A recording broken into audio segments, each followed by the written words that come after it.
Good to see you all. Everybody good? What can you do with so much of holiday? Yeah? Will you say, how do you know about all the plannings? See, right from the moment we were born, we came into existence, we as human beings, we like to learn, we like to know. So right, if you look at some of these tiny babies, what do? They can't talk. But let's say they show an object and they'll show, What are they saying? Tell me about it. Let's say you're reading a book and there is the kangaroo and there is a picture of a Joey, the baby kangaroo. And the baby touches the baby kangaroo or the kangaroo and looks up at mommy. Meaning, what's he asking? Tell me about it. So we, right from tiny age, as we are growing up, we have this continuous journey of I want to know, I want to learn. And during these journeys, look at us carefully. We all have lots of targets, lots of things to do. We want to learn, we want to know, we want to have degrees, we want to go ahead and get a good job, we want to acquire property, we want to have good health, we want to have good relationship. We want to also contribute to the society, we want to take care of the poor people. All that are a continuous process in our mind. But if you look carefully, most of it, majority of it, it is from outside of you. Knowledge you're acquiring from outside of you. So there are two types of knowledge acquiring. One is objective. You have various objects and data and the inputs and the books, and today you got the internet, the mobile, you got the computers, you can dig into it and get lots of data from there, outside. There is another kind of knowledge which is subjective, which is within you. And we as teachers, as schools, as parents, we forget about this part of it. Not really. We do utilize a little bit. So like as a teacher, you would like to make certain games and certain things, and you want to put it up and make them do it by hand, etc. Look at it with a much deeper sense. That is, we are forgetting something. Let's say you want to know about coffee. So you do lots of research. You do a lot of books, how are they grown, and what do they make, and how do they do it, and what do you utilize it for? Do you use it for drinking, or whatever it is? You've done a lot of study. Do you really know about coffee? You do know, theoretically, lots of things. But just imagine if you go down to, let's say, coffee barista and sit down and order some coffee and sit down with that hot mug and now you're drinking it, see the difference. You've done lots of reading. You may have studied about all kinds of mangoes in the world, what kind of trees, what kind of roots, how many types of different kinds of designs of leaves and different kinds of texture and taste, etc. You've done lots of study. But till the time you eat that mango, you do not really have that knowledge of the coffee or the mango. So in terms of our knowledge procurement, look at two things. One, look at your own pictures when you were a baby. Look at your family pictures, look at your pictures as you're grown up, as you become a let's say little older, toddler to little older, 7, 8 years old to a teenager, and now wherever you are, look at your pictures. Some of you may not even change of various kinds. The color, the height, the complexion, the muscles, the looks, the hair, whatever. There is something else is also happening which is within us. That is also continuously changing. As you acquire more and more so-called knowledge and understanding, your appearance to the world, the same things which you used to hate earlier, today you may be more compassionate, more forgiving. There's a growing. But there is something which we are totally ignorant about. That is, let's say when you go off to sleep, you're in deep sleep. What is existing? Notice your mind is gone up to sleep. You don't know anything about what is happening around. The world is also vanished. But something is still there. And that something is what you and I totally forget about. Which is that? And when you wake up from sleep, notice the so-called, you say, real world, the world around, the bed, the furniture, the books around you, everything else is still there. It hasn't changed, apparently.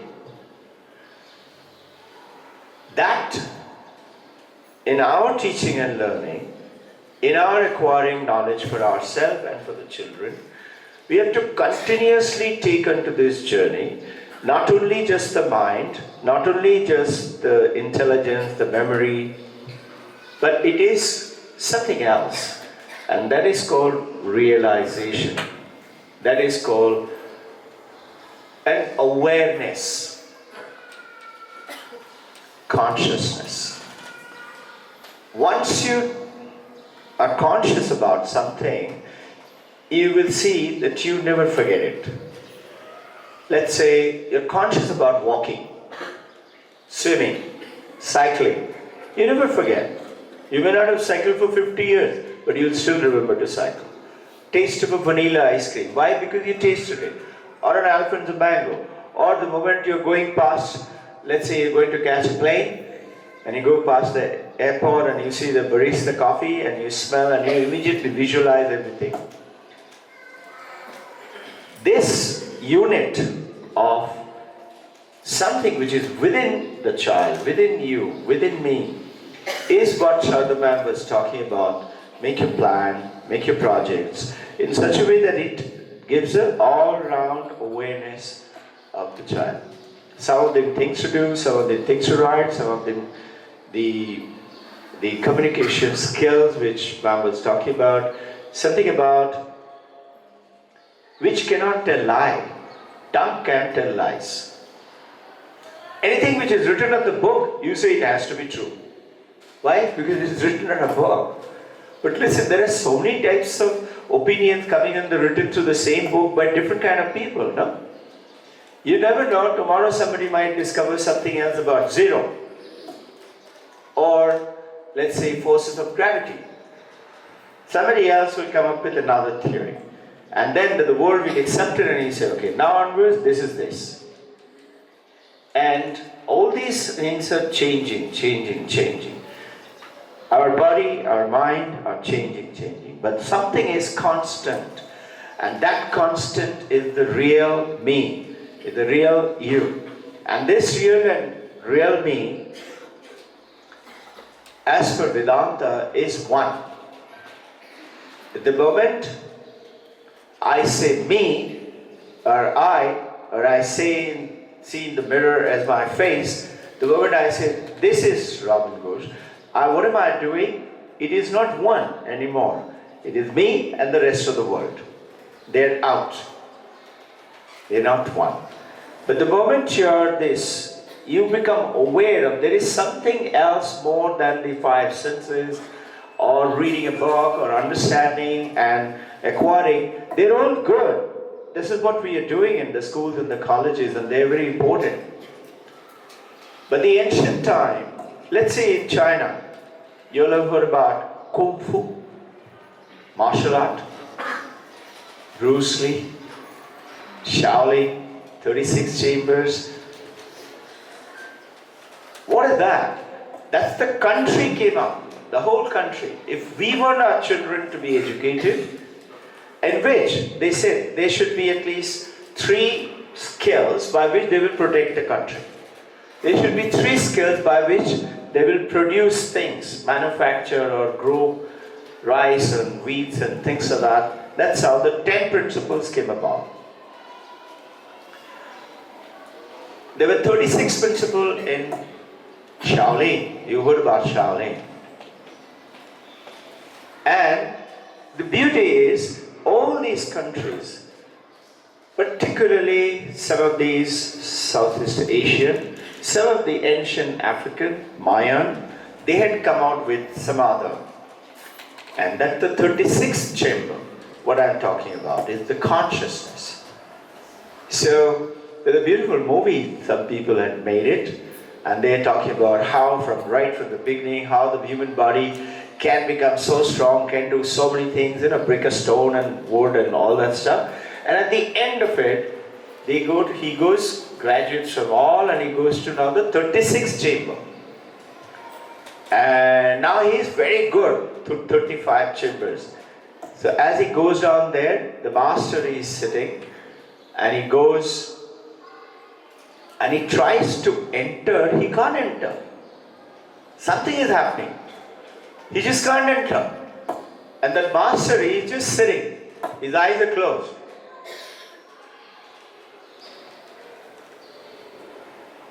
So he started to call out, Master, Master, I want to come inside, I can't come. The master opened his eyes and he just did this. And this guy was thrown out from there, just by raising the hand.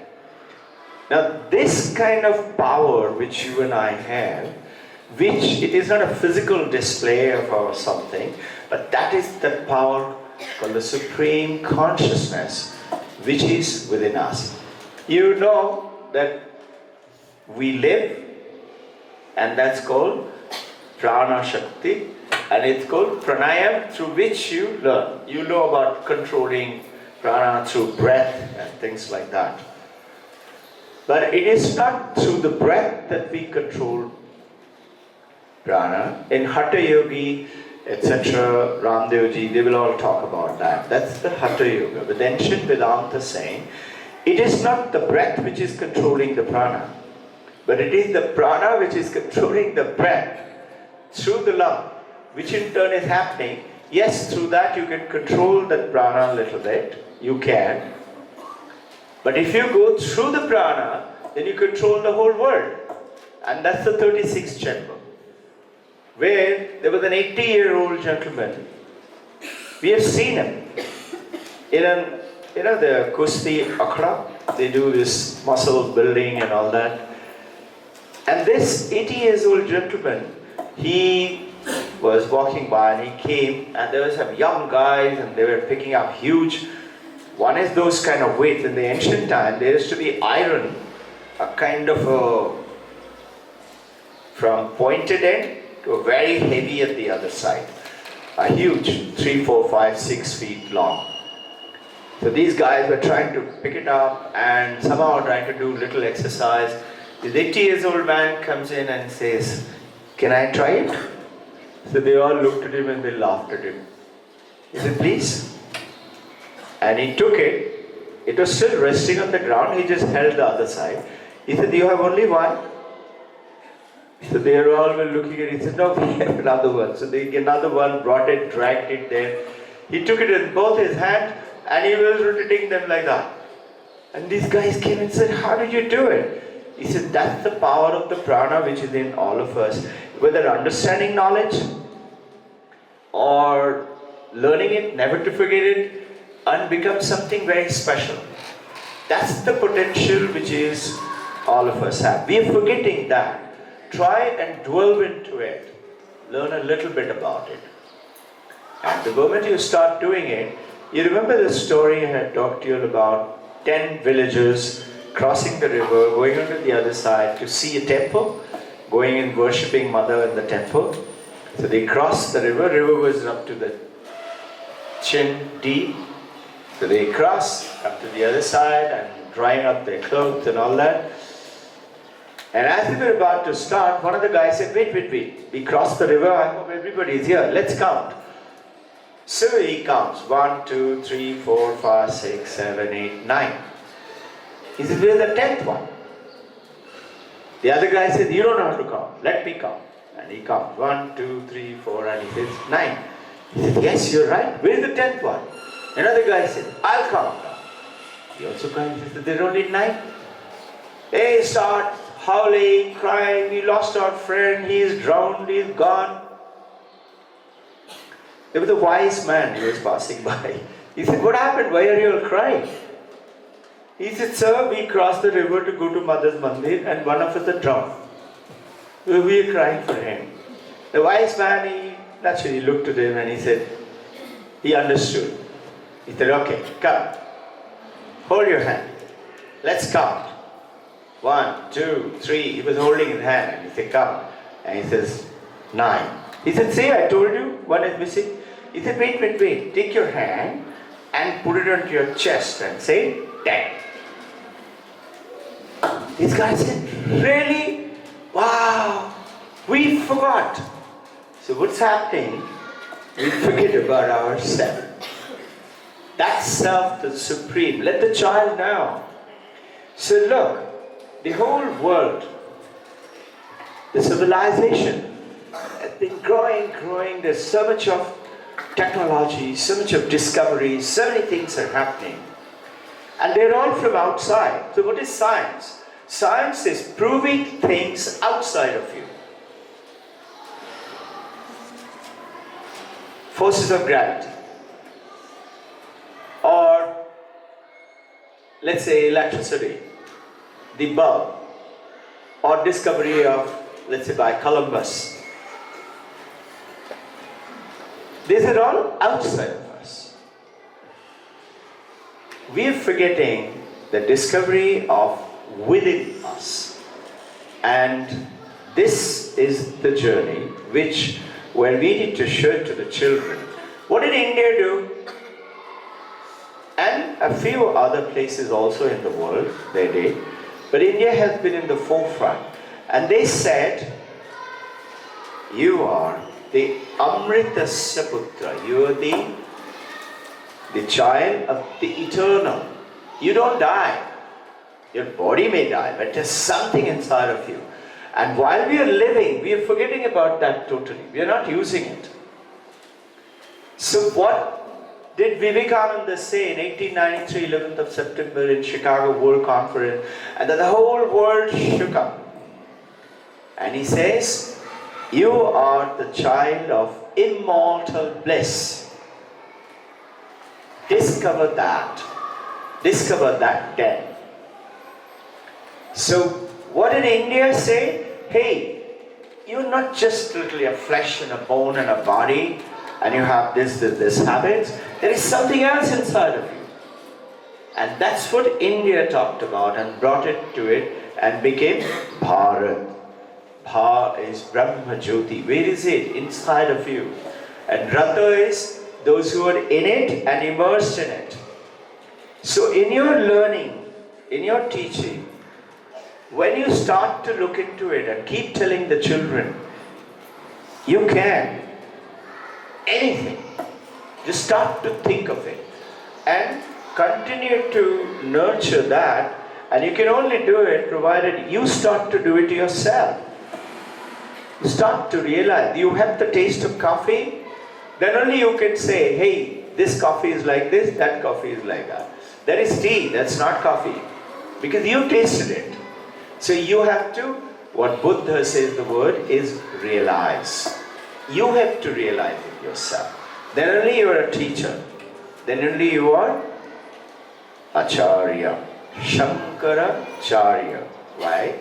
Shankaracharya, his name was because he was by the blessings of Shiva, as his parents got the vision. And Acharya is he actually realized everything and gave it to everyone. Just imagine, at the age of 8, he became a Shankaracharya. And he left his body like Swami Vivekananda, Acharya, they all left 38, 39 years of age. And what they have written down till today, people can't finish reading in one lifetime. That's because of the power of that consciousness. So you and I may realize it a little late, like today. But start the journey. Take the children across and tell them, champion, you can. We have something beautiful. And all of you, as heads and the program coordinators, you got that seed. The IB way of learning, what you call pedagogy. And you have something else, they call the Vedanta. The beautiful part is, both of them are coupled. While we are coupling it, why? Because it is similar. What IB is talking about today is on the same line as it was in the Vedanta. That is infinite. IB's process of knowledge will also continue to grow and become possibly toward the infinite. And that infinite self within me, within the child, is what we need to. A mother developing a baby, she used to sing to the baby. Before, as the baby is going off to sleep, and she used to sing, you are Anantam in her own language. You're infinite. You're not finite. You're not this little body. That's the message which you and I need to. The moment you do that, you will find the expression of that through the body. When it comes out, it's called body language. That can't tell lie, because it is coming from inside. If you look at a person who you're talking to, and if the person stands and talks with his mouth covered, you know this guy is not believing me. You should know that. He's not only believing me, he is thinking, what junk is he talking? What's the proof? Where is it? You better take out some proof and make his language break the body language. What do? Give him a book. Sir, I want you to see this. So what will happen? He'll have to take his hand out to read that. Somebody is looking at you, you're talking, anyone, and he's doing this. What's he doing? That inner is getting expressed. Is it really true? I don't think so. Let me check it out. I'll have to check it out. So you check it out for them. So the moment you get in deeper and deeper within your own self, you have a different world. With the children, with the school, with this infrastructure, with your tech. Have a nice day. Do some digging. Tomorrow is a beautiful day. Thank you, love you.